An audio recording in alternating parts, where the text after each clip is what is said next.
كيف الحال؟ الحمد لله. الأخ اسمك بالكامل؟ ديني عبد يوسف. ديني عبدي يوسف. كم عيال؟ 4. 4 عيال. أكبر 8 سنة. بنت. بنت. وأصغر واحد؟ 2.5. 2.5. أنت طبعا جنسيتك إيش يعني؟ صومالي. صومالي.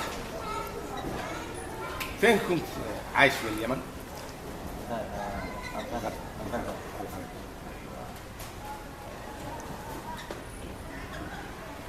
كيف كان في أي مكان في الخارج كنتوا عايشين؟ لا دحين يعني ما في شغل. كيف يعني غادرت يعني في اليمن؟ في اليمن؟ ما حصل. غادرت في اليمن، ايش الظروف اللي خلاها يعني حرب اهل؟ اولا في حرب يعني. ايوه. من اول حرب. ايوه. الحين شوي حرب. ايوه. بعدين عشان الحرب طلعت. كيف اجيت بي؟ انا ما شاء الله كويس. ما شاء الله كويس، بس اجيت بايش؟ باي طريقه اجيت يعني باي مواصلات؟ صندوق؟ صندوق ايوه سفينه. هل حصلت اي معاونات من الجهات الهيئات زي اي او ام واليونسيا؟ حصلت مساعدات؟ يعني كل شيء يعني. اي او ام يعني حصلت منها؟ حصلت كل شيء ما شاء الله. يعني انا وعيالي يعني تمام. فهمانين.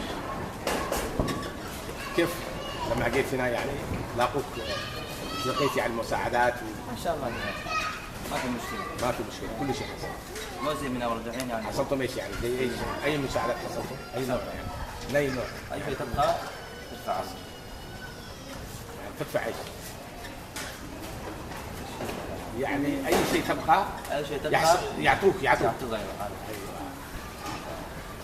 اي شيء تبغى الهيئه تعطيك اي شيء يعني زي المي زي العصير زي التمر يعني كل شيء تبغى. كل شيء تعصبه.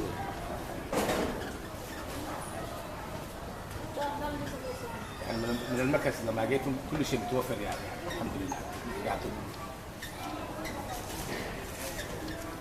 يعني اي ملاحظات يعني زي تقول شكر تعطيه للهيئات خاصة